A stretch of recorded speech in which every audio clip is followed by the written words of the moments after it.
How do you manage your mental energy? Phil Dobson here, author of the Brain Book and founder of BrainWorkshops. In this video, I want to help you get better at managing your mental energy and consequently becoming more productive.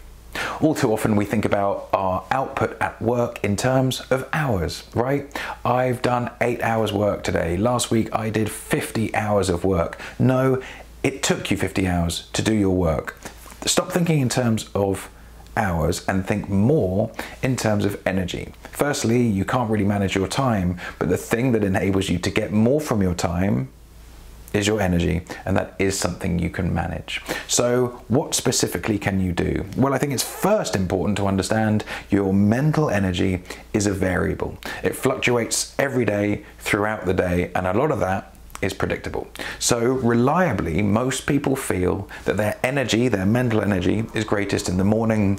It slumps after lunch, right? The sort of 2 o'clock dip, and then it comes back reliably between about 3 and about 6 o'clock. So the first tip there is to own your mornings.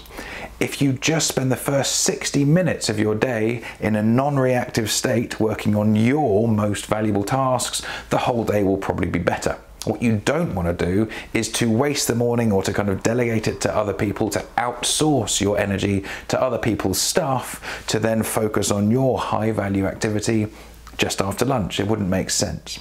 So the first tip, given that most people's circadian rhythms, their natural biorhythms, means they have a greater energy reserve first thing, well, use that to your advantage. Between 9 a.m. and noon, your brain is probably hotter than any other time in the day. Capture it, protect it, utilize this spike in mental energy, and make sure you're working on your priorities. That is my first tip. The second tip is to basically have more breaks throughout the day.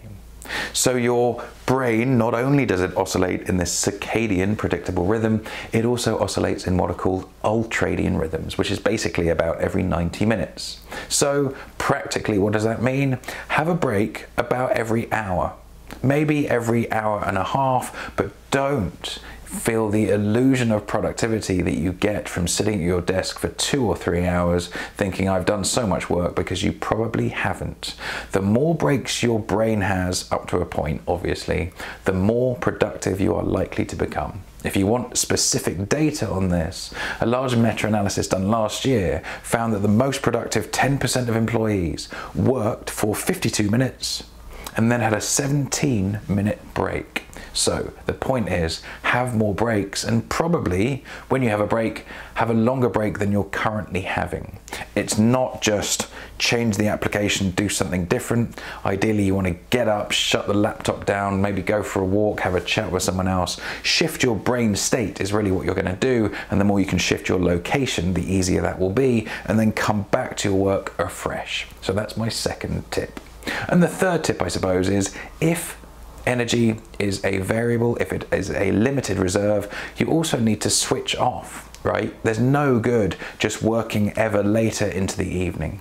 So decide on a deadline by which, or after which, sorry, you stop working. So often people I work with say they really struggle to switch off, and yet they're still on their email or their phone in the last 60 minutes before they go back to bed, and you never really gave your brain a chance to switch off. So I don't know what your daily schedule looks like, and I don't know what would be a realistic time for you to pack it up. But just remind yourself that your energy tomorrow is dependent on you getting a bit of recovery today. So whether it's a 6 o'clock, a 7 o'clock, or an 8 o'clock deadline, think in terms of when specifically cannot you turn off all your applications and consequently start to re-energize ultimately by recovery. Not just sleep, but get some of your evening back, even if it's just because it's kind of nicer to have a life like that.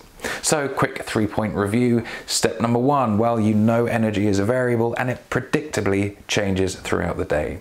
If you're someone who feels your energy is greatest in the morning, own your morning and allocate your most valuable tasks to your brain when it's at its best, probably between 9 and 12. Tip number 2 was to have more breaks, to have more regular breaks, and to have probably longer breaks when you are breaking. Minimum of 1 in the morning between that 9 and 12, 1 for lunch for sure, and then at least 1 in the afternoon as well, roughly every 60 to 90 minutes basically. And then tip number 3 is, well, give your brain a break when you get home, or whatever that means to you. The last couple of hours of your day should be more in recovery mode than they are in activity mode, I suppose. So if energy is a variable, just like your physical muscles, your brain as a muscle needs recovery time too.